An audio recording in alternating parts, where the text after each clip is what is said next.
દાહોદના બહુ ચર્ચિત એનએ સ્કેમમાં અધિકારીઓની અટકનો દોર શરૂ થઈ ગયો છે। 4 અધિકારીઓ સાથે અત્યાર સુધીમાં કુલ 8 અધિકારીઓની અટક કરી જેલ ભેગા કરાયા છે।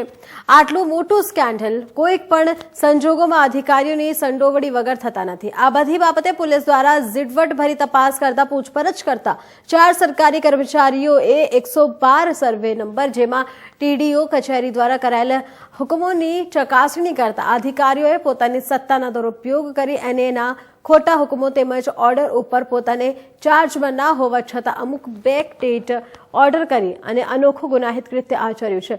આ મામલે દાહોદ ડીએસપી રાજદીપસિંહ ઝાલાની સૂચનાથી ડીવાયએસપી ભંડારીના માર્ગદર્શન હેઠળ દાહોદ એ ડિવિઝન પોલીસ અને સ્ટાફ સાથે મળી આ 4 આરોપીઓની અટક કરી જેલ ભેગા કર્યા હતા અને જ્યાં દાહોદ ડીવાયએસપી જેપી ભંડારી આરોપીઓની પૂછપરછ કરી વધુ તપાસ હાથ ધરી અને રિમાન્ડની માંગણી કરશે। દાહોદ ખાતે ટીડીઓ કચેરીના અલગ અલગ બિનખેતીના કે હેતુફેરના ખોટા હુકમો હોવા અંગે ટીડીઓ કચેરી દ્વારા ફરિયાદ મળી હતી। એ ફરિયાદની તપાસ દરમિયાન જે લેન્ડના ઓનર હતા એમણે પોતાના જમીનના એને હુકમ કરાવવા માટે કે હેતુફેર કરાવવા માટે સંબંધિત કચેરીના અમુક અધિકારીઓનો સંપર્ક કર્યો હતો।